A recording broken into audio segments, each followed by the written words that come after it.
We've made an entire mock Tudor village in The Sims 4, now let's flesh out the insides. I decided that the first building we're going to do is a community centre. This is also the one with the massive clock tower in it. I'm going to start off by making a study area for potentially like our mayor of the town. I wanted to try and really fill this room with loads of pictures, potentially of the town before it was built and as it was being built. I wanted loads of surfaces where we could add loads of books and things as well, and of course I wanted a fireplace just to make it feel a bit cozier. To make it feel more professional, I also added a globe and of course a marble statue. I made a little dip in the ground as well where we actually have the desk that the mayor can sit at, and of course I had to add loads of books to the back part as well. I don't want this town to look like it has like an extreme amount of money as we are in the mock Tudor sort of era.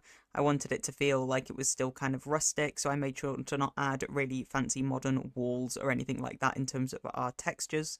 And I still kept to a lot of kind of Victorian style sort of furnishings all throughout the property. I'm going to try and stick to this same kind of era throughout all the other buildings that we make as well. Next to our study, we do have a much larger room. For this one, I decided this is where people would hold meetings for the town, maybe come up with some drastic decisions for renovations and things like that. I wanted there to be loads of books down two sides of this room. Of course, I also added a little fireplace again to just make it a little bit cozier, and a lot of these buildings did actually come with fireplaces anyway. I wanted there to be a bit more seating sort of scattered around this room, so I added in a little sofa as well as a chair with a little reading area.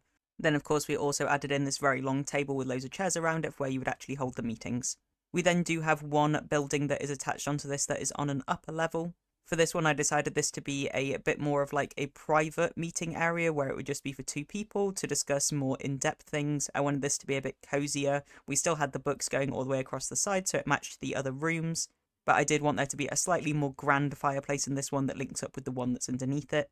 And then, of course, we did have the two little comfy chairs as well and lots of clutter around just to make it feel a bit more realistic. To make it even more relaxing for the mayor, I also added in a piano.